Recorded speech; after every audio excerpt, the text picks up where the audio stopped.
What if everything we've been told about autoimmunity is wrong? I'm Elizabeth Yarnell. After awakening partially blind one morning in 1999, a doctor told me my multiple sclerosis would put me in a wheelchair within 10 years. I refused to accept that as the end of the story, so I started investigating. Welcome to the Inflammation Investigator, the podcast that uncovers the inflammation lurking underneath your ailments. Because autoimmune and chronic conditions should not be viewed as death knells when they are actually alarm bells. I'm a traditional naturopath and founder of the Inflammation Academy. And in 2 episodes every week, we dig into what conventional medicine might be missing. If you're living with chronic or unexplained symptoms, this investigation is for you. Your body has been trying to tell you something. Let's start listening. In the last solo episode, we started talking about inflammation and how it affects the body and how it creates symptoms. Let's go more into hypersensitivity reactions today and how those are reflections of inflammation. Hypersensitivity reactions cause inflammation.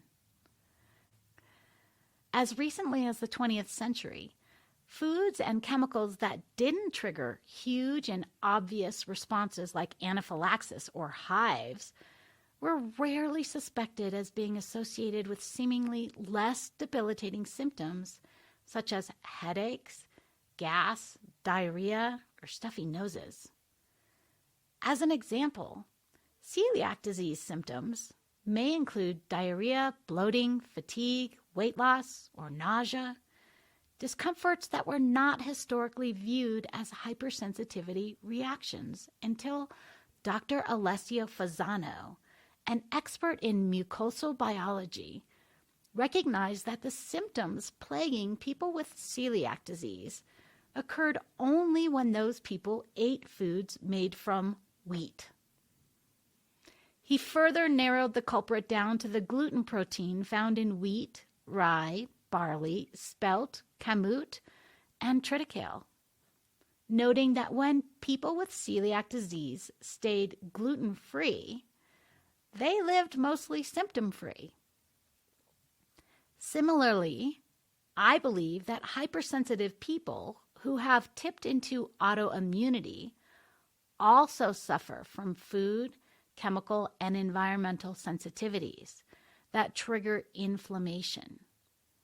In fact, for hypersensitive people, even those foods widely accepted as healthy and nutritious may trigger inflammation.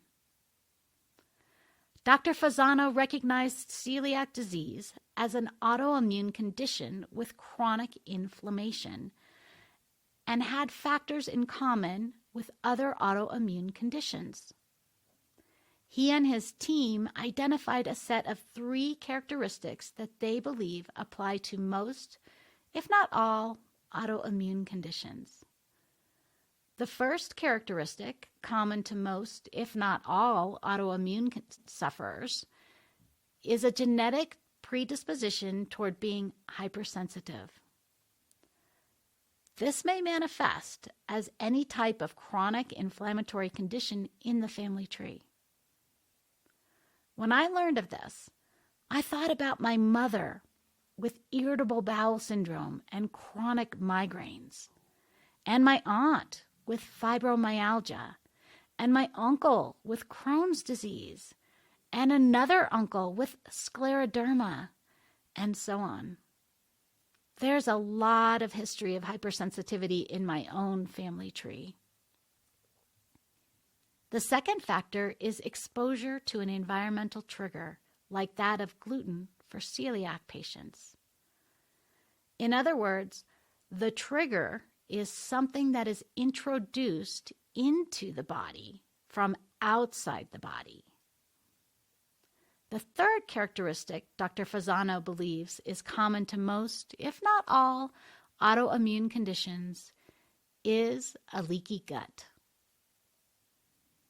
Leaky gut, known as intestinal permeability in medical speak, happens when the cells that line the stomach and bowels become chronically inflamed.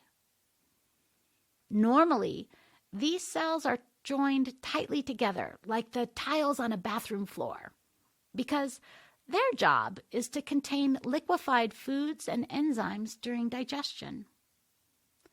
In people with chronic inflammation, the cells swell so much they no longer fit tightly together as they should, allowing undigested food particles to seep out into areas of the body where they shouldn't be. This triggers even more inflammatory activity by the white blood cells. In essence, Dr. Fasano's research asserts that inflammation is in fact triggered by a reaction to a substance from outside the body.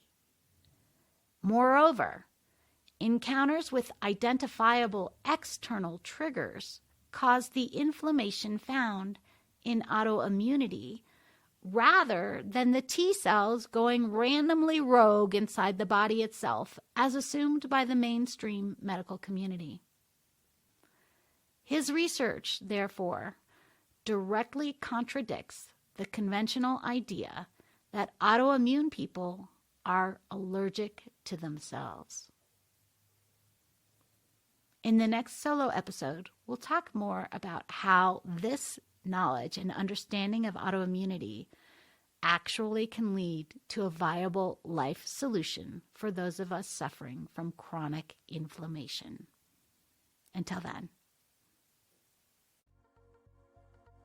And that's another case filed on the Inflammation Investigator.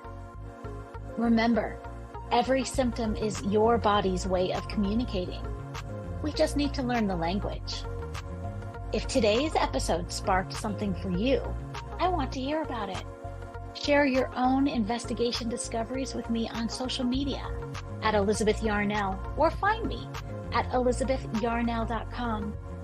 Your experience could be exactly what another listener needs to hear. And make sure you're subscribed so you never miss an episode. And here's the thing about investigations. They work best when you're not going it alone. If this podcast is helping you uncover the answers you've been searching for, please like, rate, subscribe, and review, and share it with someone who needs to hear this message. As a new podcast, these actions mean more than you know. Want to dive deeper into your own inflammation investigation? Head over to inflammationinvestigator.com, where you can take my free inflammation quiz to uncover which hidden triggers might be affecting your health. Until next time, this is Elizabeth Yarnell, your inflammation investigator, reminding you that the solutions to your health issues are out there. Let's find them together.